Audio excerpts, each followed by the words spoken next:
something with a bit of defensive incompetence, which we always like. What we don't like is this. Absolute flagrant dive, and then to claim a penalty, horrendous. A bit of the same going on from Pedersen, who jumps a shadow here too. And this season there was so much about it, even the refs were getting involved. Chris Foy jumps a shadow too. Well, why shouldn't I go for something too, he seems to say. A bit of this never goes amiss, although don't do it at school, lads. And Yakubu gets a little bit from Pantsil here. Yakubu's... That's our sound effect, by the way. Yakubu's indignation just makes me laugh more every time I see it. Basic Instinct came to mind here, for reasons that I won't explain. Luckily, a programme is thrust in the way of her unbroadcastables before we get a look. Thank you, madam. We all enjoyed that very much. Managers, we do like to get this crafty insight into their expertise, the things they spot that we can't see. Always good advice, that, isn't it? Hand signals have been fertile territory for us. Emu, you know Emu, says Gary, he's going to get it. Emu gets it, unless you sort yourselves out. Yeah, that'll be the end for Emu. Here he's saying, you two, get the ball, two of you, to me, not you, ball, two, not... Anyway, whatever, I don't know what he's on about. I don't know what this is about. He turned to me, come on, you're hard enough, quit your talking, come on, let's get it on, come out here, I'll sort you out. And he shrugs. This is David Moyes celebrating, yes, celebrating a goal. This is David Moyes when he's happy.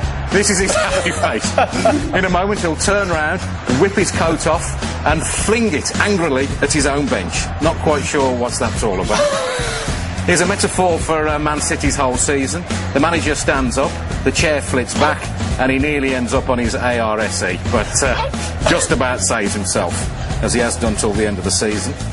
And this is a champagne moment. Mike Phelan sees a balloon. He decides to get rid of the balloon by popping it. The biggest shock of Fergie's season. Mike, I'd be careful if I was you. You might kill him with the shock, although maybe, Mike, that is what you were thinking of. But get him, John. That's brilliant. My favourite fans of the season? Mr. Strong, he certainly is. As an Arsenal fan, if he says it's Tuesday, it is Tuesday. I like the cut of his jib. He's Arsenal fan too, scary, has a little dance, and then goes ballistic. I don't want to see him up a dark alley either. The scariest fan of all, though, I think this was a Borough fan. He looks like Ronnie O'Sullivan's brother, and he looks as though he's going to do something horrible. He does do something horrible. He shows us his man boobs. We didn't want to see that, especially with that look in your eye. Here was the moment I knew back in August West Brom's season was going to work out. When even the ball boys can't stay on their feet, you know you're going to have trouble staying in the Premier League. Up she goes. There was a bit of the Devon lock about that, jumping a shadow. And here we see Scott Carson doing what most West Brom fans will do when they look back at the season. Jump in horror. I don't know what he saw, but it's what we all feel when we look back on this year.